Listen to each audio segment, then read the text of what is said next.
මට ඇවිදන් යන් මන්දාකිනියම පීරන්. ඉතින් මම දිගටම ෆිසිකල් ක්ලාසස් ගියා. ටිකක් කාලයක් යනකොට මට තේරුණා සිංහල වලට මට මේ දැනුම ලැබෙන ප්‍රමාණය හරි මදි.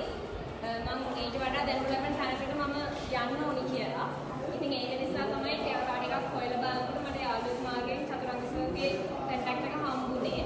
ඉතින් චතුරංග සර්ට කතා කරලා සර් හරි හිතමානියව ඉතින් උදව් කරන්න මට මාස 5ක් වගේ කාලයක් තමයි තිබුණේ සර් හම්බ වෙනකොට. සර් කිව්වා නැහැ මම වීඩියෝ ඔන්ලයින් එකක් දාලා කරන්නම් පුතේ කරලා දෙන්නම් කියලා මට සර් මං වෙනුවෙන් වැය කරපු ඒ කාලය ගැන මට කියන්න වචන නැහැ.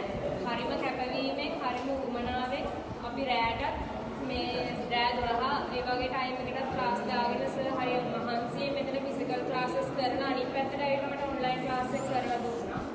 සර්ගෙන් ගත්ත දැනුම ගැන කියන්න ඇත්තටම වචන මදි. මම සිංහල කියන විෂයට හරිම ආදරෙයි. ඒ නිසා මම සිංහල සබ්ජෙක්ට් එක තෝරගත්තේ ආර්ට් ස්ට්‍රීම් එකෙන් කරන්න. ඉතින් ඒ සිංහල ආසාවෙන් තෝරගත්ත සබ්ජෙක්ට් එක වෙනුවෙන් මට ඒකට සාධාරණයක් ඉෂ්ට කරන්න පුළුවන් ගුරුවරයෙක් මේ විදිහට හම්බවීම සම්බන්ධයෙන් මට ඊට වඩා හරිම සන්තෝෂයි. මම සිංහල විෂය නිසා සෑහෙන මානසික පීඩාවට ලක් වෙලා හිටිය අවසාන මාස 5 වගේ වෙනකොට.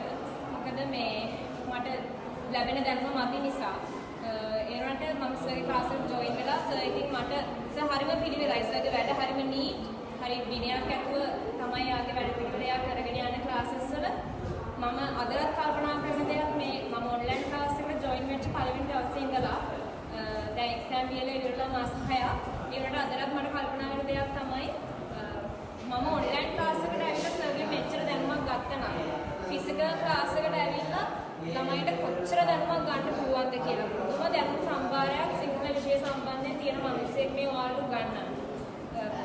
සර් හැමදාම කියනවා ගුරුවරයා පරක්කු වෙලා ඉගෙන ගත්ත දේ තමන්ගේ ශිෂ්‍යයාට වෙලාසන උගන්වන්න ඕන කියලා. ඒක අකුරටම ඉෂ්ට කරන ගුරුවරයෙක් අපේ චතුරංග සර්. ඉතින් මේ වගේ සර් ගොඩාක් හරි හරබර දේවල් මාත් එක්ක බෙදාගෙන තියෙනවා. ඉතින් ඒවා හරිම මොටිවේෂනල්. ඇත්තටම එක්සෑම් එකක් මම කරන ළමයෙක්ට ඉතින් අපි ඔන්ලයින්ව තමයි ඉතින් කරේ. කෝල් අරගෙන මැසේජ් කරලා පේපර්ස් එහෙම පව WhatsApp එවනවා සෑහෙන්න එවනවා. මම බලෙන් ඉල්ල ගන්නවා පේපර්ස් මට එවන්න කියලා. ඉතින් මහා පාන්දරත් කතා කරගෙන මම කීකේ ප්‍රශ්න අහනවා සර්ගෙන්. සර් අරක හරිද මේක හරිද කිය සර් සෑහෙනම වත් දුන්නා. හැබැයි සර් උනාට හරි ආදරෙන් තමයි මට ඇත්තටම මේ සැලකුවේ මේ රිසල්ට් එක ගන්න ඇත්තටම ලොකුම හේතුව අනිත් සබ්ජෙක්ට් වගේම මේ